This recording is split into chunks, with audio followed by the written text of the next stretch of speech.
পৃথিৱীৰ নিয়মবোৰ বহুতো অদ্ভুত। মৃত্যু লোকৰ কান্ধত কঢ়িয়াই নিয়াটো মানুহে গুণ বুলি গণ্য কৰে, কিন্তু জীৱিত মানুহক সহায় কৰাৰ আগত 10 বাৰ চিন্তা কৰে।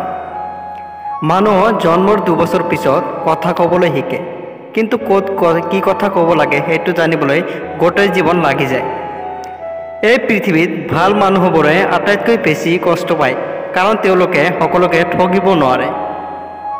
এই পৃথিৱীত দুজন মানুহক বহুতো বেছি ভাল পোৱা উচিত। এজন হ'ল যিগৰাকীয়ে আপোনাক জন্ম দিছে, আৰু আনজন হ'ল যাক পাবলৈ আপুনি জন্ম লৈছে। চকুপানী তেতিয়াই আহে যেতিয়া কথাবোৰ বুকুত আহি আঘাত কৰে।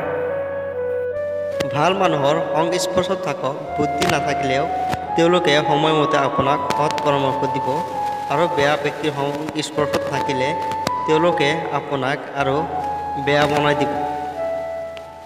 জীৱনত বিফলতা আহিবই, সেইবাবে জীৱনত কেতিয়াও হাৰ মানিব নল'ব। মনত ৰাখিব, প্ৰতিটো অন্ধকাৰ ৰাতিৰ পিছত এটা সুন্দৰ ৰাতিপুৱা আহে। আন কাৰোবাৰ বাবে অপেক্ষা কেতিয়াও নকৰিবা। আপুনি যিমানখিনিলৈকে পাৰে নিজে কৰক, কিন্তু আনৰ ওপৰত নিৰ্ভৰ নকৰিব কেতিয়াও। শিকাই মানুহক 10 বছৰত যি শিকাই, অভিজ্ঞতাই মানুহক 10 মিনিটত তাতকৈ বেছি শিকায়।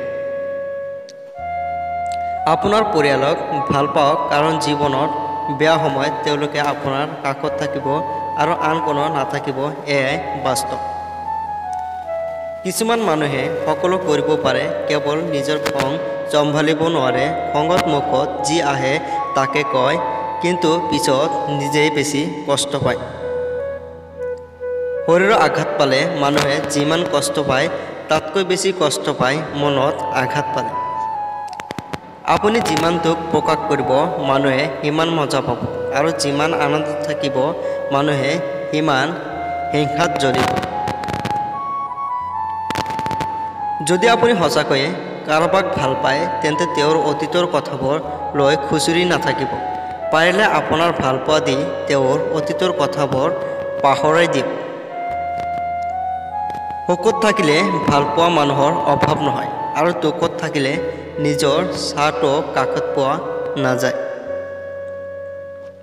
দূৰৰ পৰা মানুহক চিনি পোৱাটো সহজ, কিন্তু ভিতৰৰ পৰা চিনি পোৱাটো অতি কঠিন। সকলো আঘাতৰ প্ৰতিশোধ ল'ব নালাগে। কিছুমান আঘাত আহি আহি ভগৱানৰ ওপৰত এৰি দিবলগীয়া হয়। নিজকে আনৰ লগত তুলনা কৰা বন্ধ কৰক। আপোনাৰ যি আছে তাতে সন্তুষ্ট হওক, তেতিয়া আপুনি সুখী থাকিব পাৰিব। বাস্তৱতা কিমান কঠিন তেতিয়াই বুজিবা, যেতিয়া বিপদৰ সময়ত অতি ঘনিষ্ঠ মানুহবোৰ আঁতৰি যাব আপোনাৰ কাষৰ পৰা। জীৱনত কষ্ট দিয়া মানুহ বহুত পাইছোঁ, কিন্তু কষ্ট বুজি পোৱা মানুহ এতিয়াও পোৱাই নাই। সময় কাৰো বাবে ৰৈ নাথাকে, গতিকে সময়ৰ লগত নিজকে খাপ খুৱাবলৈ শিকক। থ্যাংকছ ফৰ ৱাচিং।